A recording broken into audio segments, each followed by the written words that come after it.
Hi guys, and welcome to this episode of Caked. My name is Asma, and today I'm going to be showing you how to ice a cake like a pro. Icing a cake can be really simple as long as you have all of your items prepared and ready to go before you start.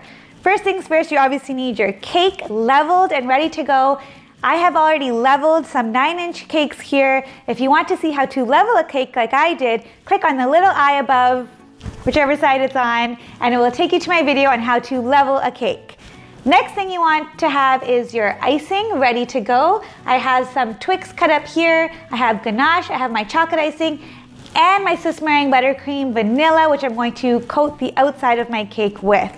I also have some Swiss meringue buttercream in an icing bag with just a regular circle tip. You can use a coupler for this as well. You just want to have this handy so that you can make a little border for yourself around the cake before you actually put the icing inside. That's what I like to do to make sure that it's all even.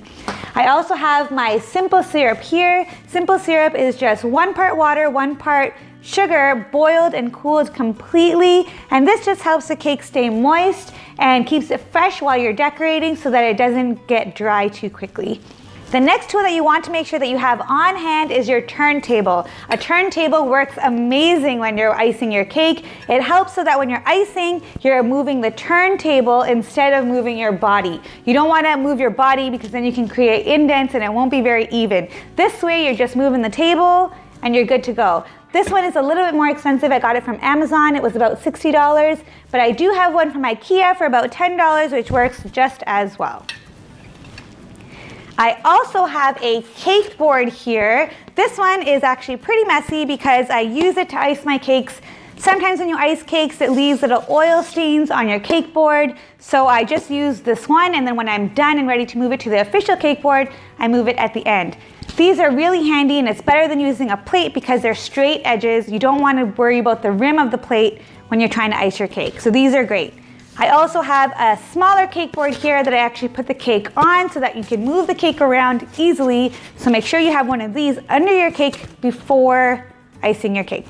You will also need your spatulas. So I have 2 offset spatulas here, 1 big one and 1 small one. These offset spatulas are really good because they have a little bit of a dent here, which means they're offset so that you don't get your fingers into the cake when icing it. These ones are great too, the straight ones for icing the side of the cake. There's also big versions of these. I don't have one handy at the moment.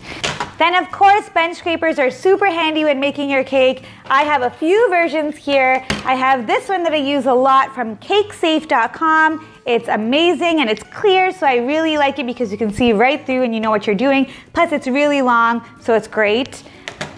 This one is from Wilton. You can use this as well. I have a smaller one from Ateco that really works. They all work just the same. And this one I got from Home Depot. I have 2 of these so that when I'm using my cake boards, I can actually just put 2 of these together. And these are pretty great because they have a handle. Any of these work. Use whatever works for you. And last but not least, I have a big bench scraper here. I'm not sure what these are called, but this one's from Wilton. And these are used to pick up your cake and move it to your cake so that you don't have to worry about breaking your cake in the process. If it's a small cake, you can pick it up with your hand, but if it's a bigger cake, you want to use one of these or something flat so that you don't break your cakes. I've already leveled my cakes here. You want to make sure that you do this step, otherwise your cake will have all of the humps in it or indents in it, and you don't want any of that in your final cake. You want your cake to look like it's even on the inside, so make sure you do this step before you begin. All right, now let's get started. First things first, you want to put simple syrup all over your cakes. And again, this is just to keep your cakes moist. You don't have to put as much as I'm putting here. It's all up to you. It just depends on how long do you think your cake is going to take to decorate. And so you want to keep them fresh in that process. Okay, so the first thing I'm going to do is take a little bit of ganache and just put it onto my board here so that the cake sticks to the board and doesn't move around. Okay, and then I'm going to take this cake picker-upper, slide it under my cake, and move it to the cake board. Just slide it right off. Because this cake is getting a few different layers of icing, I'll be first starting off with my ganache and then putting my jam on, just because it'll be harder to do it the other way. Normally I'd start with the dam first, but this way would just make my life a little bit easier.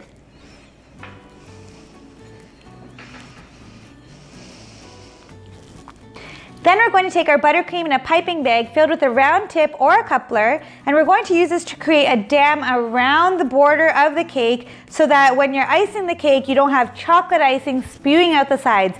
This cake will actually not be getting any fondant on it, so it's even more important that you don't want some different color squeezing out the side of the cake when you're actually icing it. So it's always best to use the same color that you're going to be covering your cake with.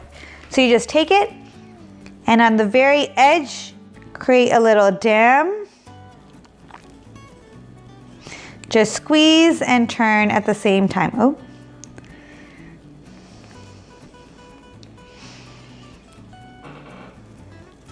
And this is actually really helpful because it gives you an idea about how high the icing should go so that your levels are all pretty much the same.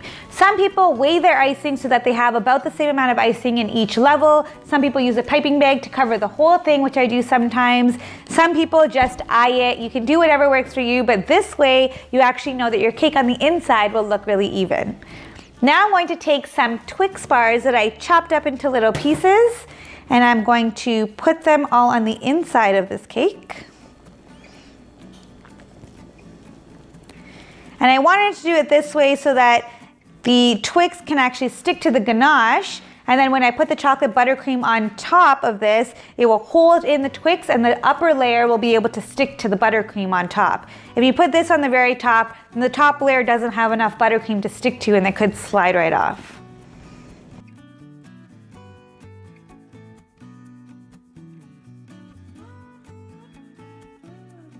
Okay, I'm just gonna push it on in there.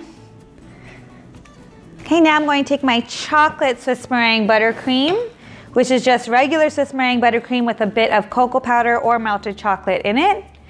And I'm going to put that directly on top. And take my offset spatula, my small one, and just go right over it. Make sure you get all of your Twix hidden in there.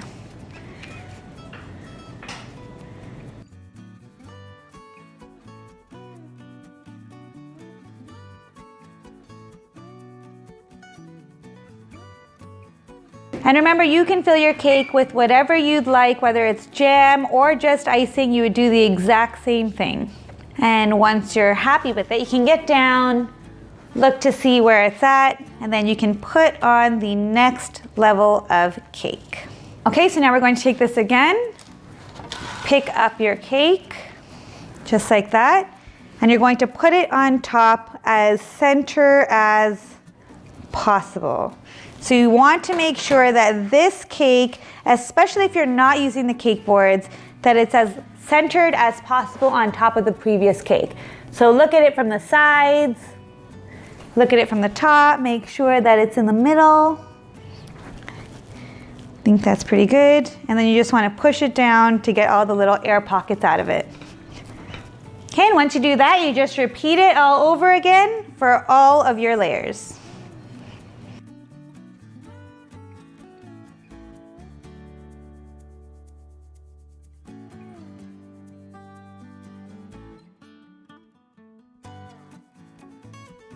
Then for the final one, don't forget to flip your cake over so that the bottom side is on top so that you have a smoother edge. Okay, now I like to just take my little leveler here and put it onto the cake to make sure that this bubble is in the middle. That means your cake is leveled. If it's not, you might just have to see right there, it's not. You might just have to squish down a little bit, let some icing out the sides to make sure that your cake is more leveled like that. Now the next step of icing your cake is actually really crucial if you want a neat looking cake, and that is the crumb coat. The crumb coat is just a thin layer of icing that you put all over the cake, and then you put that cake into the fridge so that it locks in all the crumbs and it gets a little bit harder so that you can ice the cake really neatly afterwards. You can see already I have a lot of crumbs happening on this cake, so you want to make sure that they're all locked in and they're hidden so that they don't show up on the outside of the cake, especially when this cake is not getting any fondant. And especially because this cake is chocolate and the icing is white, you want to make sure that the crumbs are all hidden because you don't want any of the cake showing through. So what we're going to do is just cover it in a very thin layer of icing.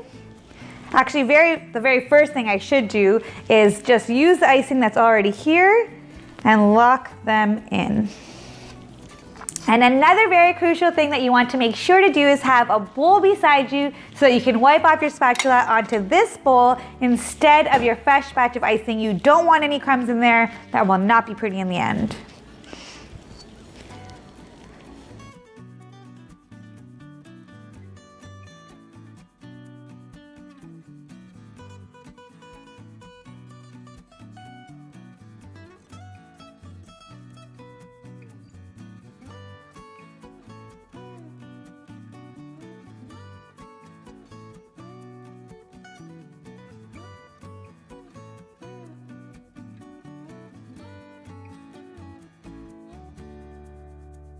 And now that it's all crumb coated, you can put this cake into the fridge for at least 30 minutes for it to set. My cake has been in the fridge for about 30 minutes. It's nice and cool to the touch. And so now you can start icing this cake. So we just start by putting some icing on the sides. Just put as much as you can on it.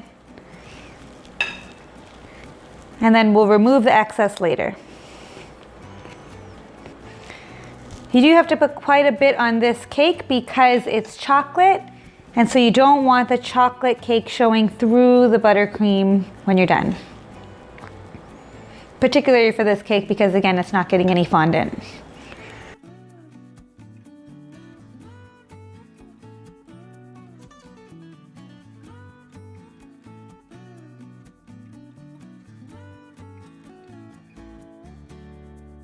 Okay, at this point I'm going to take my bench scraper and just put it right against the cake and start scraping off. Make sure that the bottom is completely flat and then just start scraping a little bit off. You don't want to go right up against the cake, otherwise you'll rip off too much of the icing.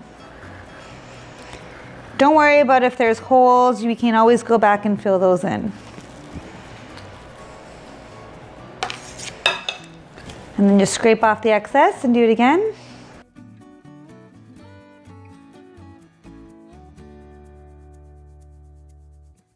And that's the great thing about a turntable. You just turn the bottom and let your arm stay straight. Now you can see I'm starting to scrape off some of the sides, so I'll just go back in.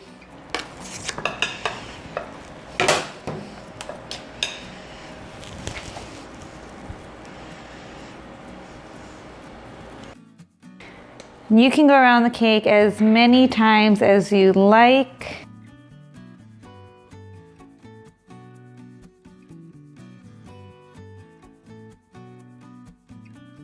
Okay, and then you just start bringing in the top edges with your offset spatula.